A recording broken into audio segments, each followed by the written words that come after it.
So it's been a while since I've been on here just to share an encouraging thought. And it occurred to me, there's a lot that's been on my mind since last we spoke. Recently I've been thinking a lot about delays, denials, how to deal with setbacks in life. And I know something about that. I've had a lot of delays in my life. And sometimes these delays feel compounded because of the environment we live in. Me, for one, I live in a fast city, New York City. And in general, with modernization and technology, everything around us seems instant. Instant coffee, instant tea, instant pizza, pop everything in a microwave or an oven for a few minutes and it's done, right? Prepackaged vegetables, everything is prepackaged, ready to go, right? We live in a fast food world. Everything is coming at you quick, fast. And you tend to think that life should happen that way too. And this is not just for millennials or Gen Z or the younger generation who have this tendency of give me it now, I want it now. I think a lot of us have that problem. Generation X, baby boomers, whatever. We all put in work or we all go through a process and we want it to happen sooner rather than later, faster, right?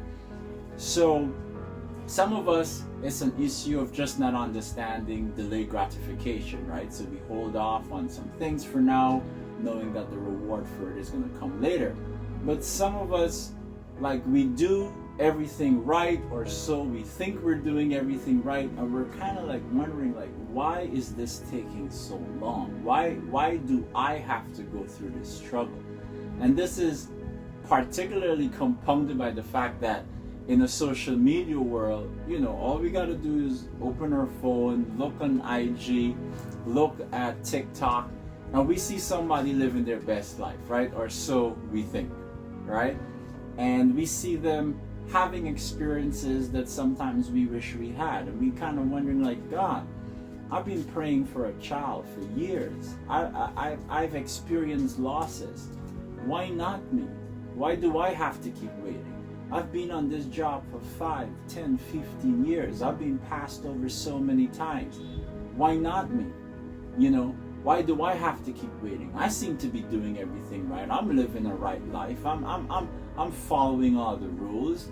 I see people cutting corners and doing shady stuff. They seem to be getting by. Why not me, right? And it occurred to me in a very funny way how sometimes we could just be being held in a holding pattern by God until the optimal time is right for us to come into our own and to fulfill purpose, or to do the thing that we always wanted to do. That business, taking it to another level, that endeavor, that hobby that we wanted to pursue, right? Sometimes we feel like we're just stuck in this holding pattern. So let me tell you how I came to this. So during COVID, I kind of accidentally on YouTube fell on these pilots who were flying short flights, and they would record their flights and kind of take people on a journey with them. And you hear all the different calls to the tower, and you hear all the language and the lingo, and you get a technical inside view of what they do before they take off and land and all of that stuff. So I started watching these short 20-30 minute flights of people flying from Chicago to Florida, or from Florida to the Bahamas, or whatever the case is. And I've always liked flying, and I've traveled a little bit, but always liked the idea of being a pilot myself, taking flying lessons. And in this one episode, I got caught up in the fact that this couple, they were flying a Cessna or whatever the plane's name is, and as they were approaching the landing strip or the airport, they told us that the airport or the landing strip was not yet open. and they had to follow this holding pattern, which was prescribed before by a chart that they were looking at, and they had to kind of tell the tower where they were, and they had to fly in this pattern. So they would enter this holding pattern at the point they called the fix. Then they would make this right turn to the fixed end. Then they would have an outbound, like straight lane, and then they would turn on the outbound end, and then they would have another straight to come back to the fixed point called the inbound leg, and then they'll just be held in this holding pattern. And depending on the size of the plane and the speed of the plane, they would have them at different altitudes, and they would just hold that specific plane at that altitude, at that speed, in this holding pattern until it was time for the tower to tell them, it's your turn to land. Come out of that holding pattern, make that turn, straighten up towards the runway, and you land.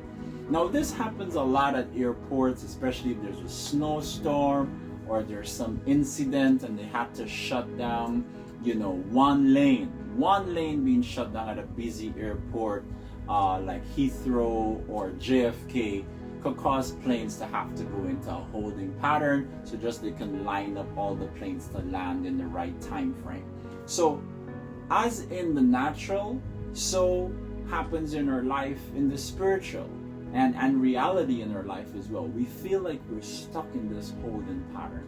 But some of the things that came to mind as I started to think of the holding patterns of my life is a holding pattern is a safe place.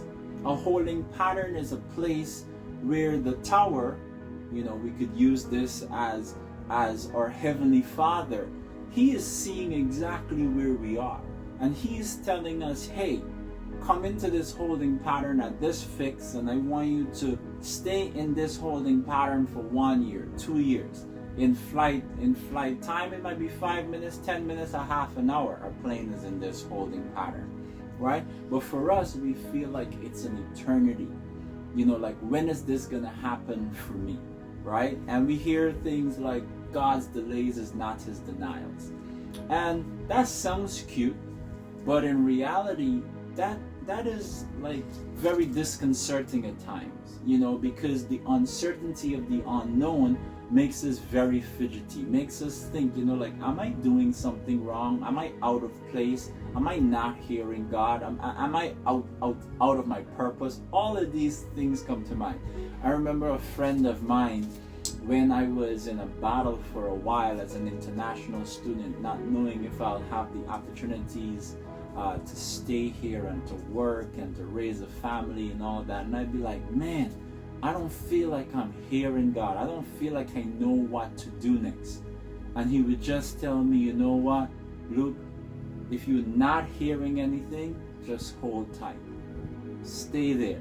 And now I know that was a holding pattern where I did not feel the hand of God particularly. I did not hear the voice of God loud and clear. But He just wanted me to be still and be in that place where I could just stay steady, stay still, and let Him tell me when it's time to land. The verse that comes to mind is, many are the plans of a man or a woman's heart, but it's God's purposes that will prevail. It's His divine intent that will last for all time and be that perfect timing, right? So a thought that came to mind, we know the story of David. We know when David was anointed king, he was an outcast even to his older brothers.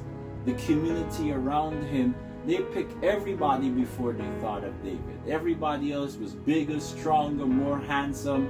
Thinking about him was an afterthought, right? But then he was picked out of the backside of a shepherd's path somewhere, holding his father's sheep together. He was called in that moment and was anointed king. But do you know that it took, I believe, about 15 to 17 years from the time he was anointed to the time he actually sat on the throne? Was over a decade. By the time Joseph had his dream to the time that he actually was second in charge to Pharaoh, that was over a decade. And he went through trial after trial, from being thrown in a pit to being in Potiphar's house to being put in prison wrongfully. All of these things before he came to this place where he felt like, wow, I'm finally living this dream that I dreamt about a decade plus ago. And you may be dreaming a dream and thinking, man, that dream is like 15 years old now, 20 years old now. What's going on? I'm here to tell you this is the season where you're coming out of that holding pattern. You're about to get an announcement from the tower of all towers, from the booth of all booths, to say, you know what, child, you're coming out of that holding pattern. It's not just your time to land, it's your turn to land. It's your turn to put down your wheels. It's your turn to begin to raise those flaps, or whatever it is in pilot terms. It's your turn to line yourself up for landing, because you've been held in a holding pattern long enough. The last thing that comes to mind is the story of Mordecai. You know, wise Mordecai and Esther. He had given some really great advice that saved the king's life. You know, he heard about some plots and some schemes, and the king's life was saved. But then the king never rewarded him.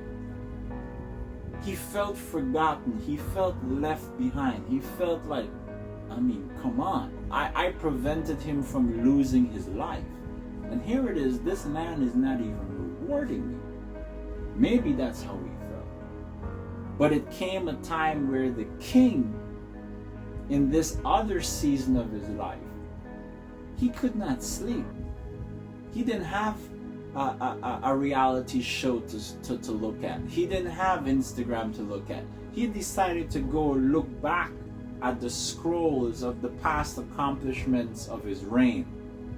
And in the record of those scrolls was the record of Mordecai's good doing in saving the king's life. And I'm here to tell you that there is a record of the things that you have done that God has not forgotten. And He is about to have somebody open up those scrolls, open up those books, and remember you. And I think that is also tied to the landing point in your life. There's somebody who's about to remember you, and there's going to be a great landing in your life. Right? The end of that story with Mordecai is that there was this evil guy plotting for his life, building a big gallows for him to be hung on. And guess what? After the king read the record of his good doing, what happened is that the king says, you know what?